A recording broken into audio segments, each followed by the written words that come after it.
ब्रह्मा विष्णु महेश हमारे कोई दुश्मन नहीं है। कई कहते हैं कि आपके गुरु जी तो ब्रह्मा विष्णु महेश को छुड़वाते हैं। ब्रह्मा विष्णु महेश को हम छुड़वा सकते हैं? हम कोई बालक हैं?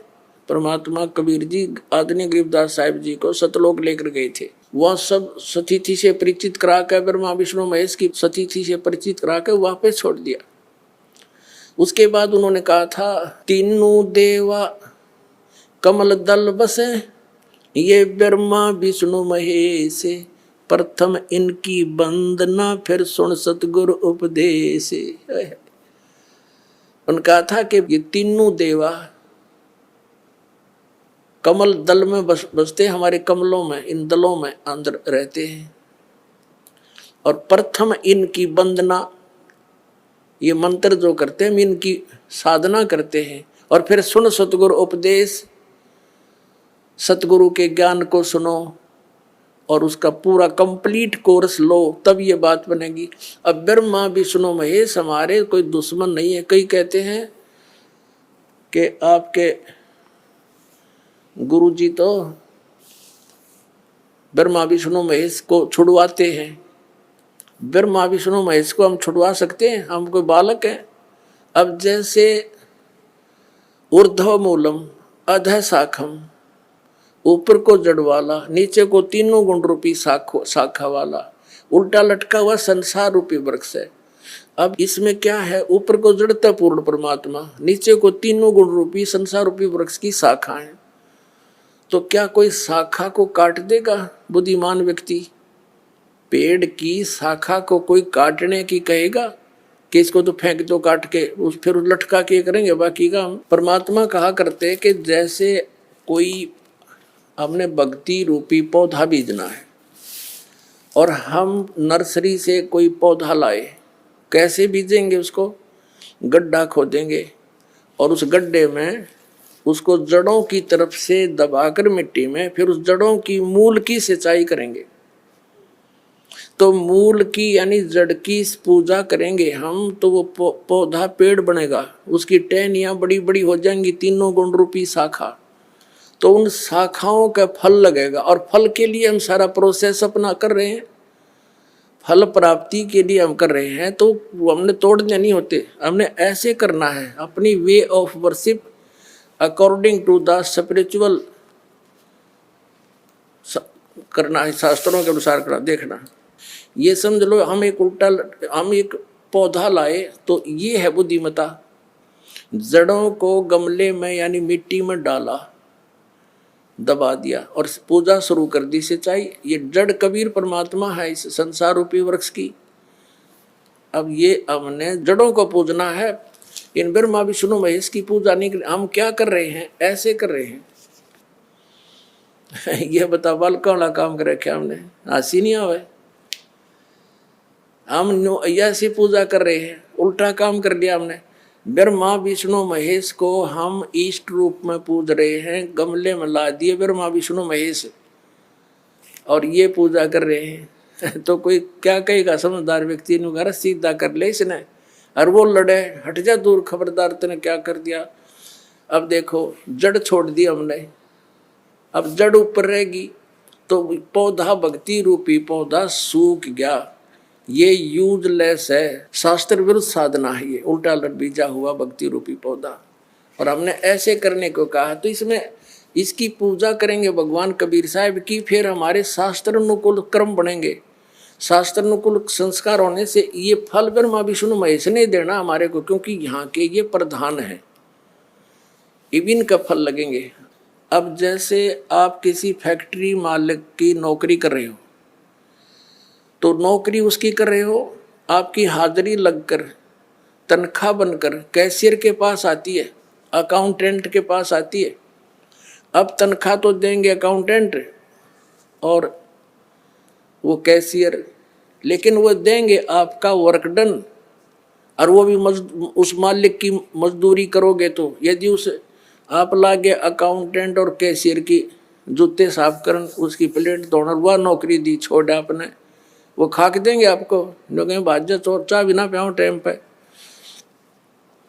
तो इसी प्रकार हमने पूजा तो करनी है, मजदूरी तो करनी, इष्ट रूप में तो पूजना परमपिता को, कबीर साहब को, और फिर उससे बनेंगे हमारे शास्त्र अनुकूल जितने भी शुभ संस्कार फिर देंगे यही। यहाँ पर जब तक आप यहाँ रहोगे तो यहाँ के ये प्रधान है, इन्होंने हमारा वर्क डन देना है, जैसा कर्म करेगा फल देगा भगवान, इनका ये आखिरी विधान था। तो ये भगवान तो वर्क डन ही दे सकते, इसमें ऐड नहीं कर सकते। और फैक्ट्री मालिक बनवाना करा के दे तोहफे में, यानी परमात्मा हमारे मालिक हैं, मालिक तो कुछ भी दे सकता है। अब और थोड़ा सिखा दिखाते हैं क्योंकि कंसेप्ट इससे जुड़ा हुआ है। इसी गीता जी अध्याय नंबर 3 के, ये श्रीमद् भगवद गीता अध्याय नंबर 3 के आपको दिखाते हैं श्लोक 10 से लेकर 15।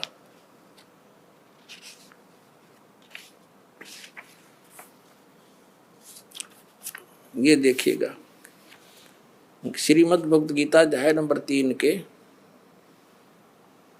और श्लोक नंबर 10।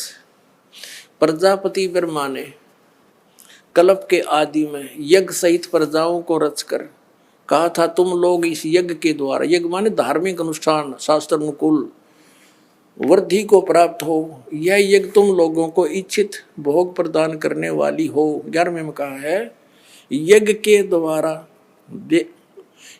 के द्वारा देवताओं को उन्नत करो और वो देवता तुम लोगों को उन्नत करें। इस प्रकार निस्वार्थ भाव से एक दूसरे को उन्नत करते हुए तुम लोग कल्याण को प्राप्त हो जाओगे। 12वें में फिर कहा है, यज्ञ के द्वारा बढ़ाए गए देवता, बताओ देवता ने क्या हम पकड़ कर बढ़ावांगे, खींच कर बढ़ावांगे उन्हें। अब ये विधि बता रखी है कि शास्त्र अनुकूल साधना करने से, जड़ की पूजा करने से ये तीनों देवता रूपी शाखा बढ़ जाएंगी, बड़ी हो जाएंगी, फिर ये फल देंगे। देखिए, यज्ञ के द्वारा, शास्त्र अनुकूल साधना के द्वारा बढ़ाए हुए यानी बढ़े हुए देवता, ये तीनों शाखाएं तुम लोगों के बिना मांगे ही इच्छित भोग निश्चित देते रहेंगे। उन देवताओं को दिए हुए भोगों को जो पुरुष उनके बिना दिए स्वयं भोगता है वह चोर है।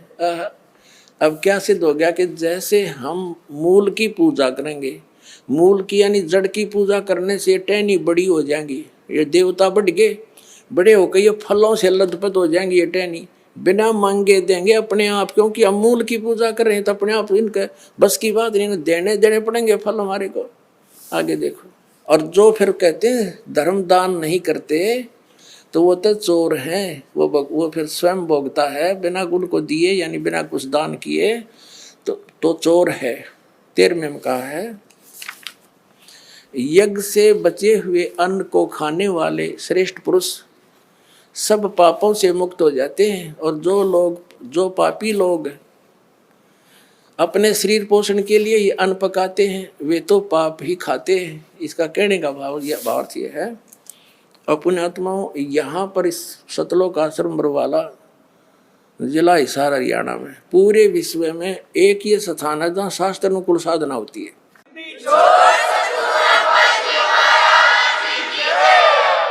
यज्ञ से बचे हुए अन्न को खाने वाले संत है यानी साधु संत भक्त आत्माएं, अच्छी आत्माएं सब पापों से मुक्त हो जाते हैं। अब कहने का भाव ये है कि यहाँ पहले भगवान को भोग लगा के शेष बचे हुए अन्न को उसके बच्चों को वितरित किया जाता है, वो महापाप नाशक बन जाता है। तो यहाँ आओगे तो सारी साधना मिल लगेगी आपने, तो सब पापों से मुक्त आप होगे। ज्ञान सुनोगे, धर्म यज्ञ, ज्ञान यज्ञ, प्रणाम यज्ञ, सारी यज्ञ, सब साधना पूरा ट्रीटमेंट दिया जाएगा।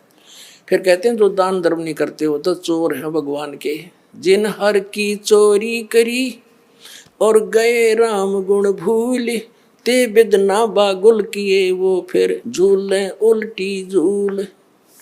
कहते हैं जो जिन हर की चोरी करी, भगवान ने जो आपको दान दिया है, धन आपके संस्कार में, उसको आगे दान जो नहीं करता वो तो चोर बताया भगवान का। तो फिर क्या बताते हैं देखिएगा, आगे इसमें निष्कर्ष निकल रहा है।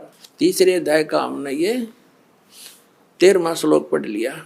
यज्ञ से बचे हुए अन्न को खाने वाले श्रेष्ठ संत संत माने आप अच्छी आत्माएं, पाप से मुक्त, सब पापों से मुक्त हो जाते हैं। और जो पापी लोग अपना केवल कमाया और खाया वहीं तक सीमित हैं, वो तो पाप को खाते हैं। अब 14 और 15 में एक निर्णायक ज्ञान दे दिया। पहले इनका अनुवाद पढ़ाएंगे इंजीनियरों का, फिर समझ में आएगा। संपूर्ण प्राणी अन्न से उत्पन्न होते हैं। अन्न की उत्पत्ति वृष्टि से होती है, वृष्टि यज्ञ से होती है, और यज्ञ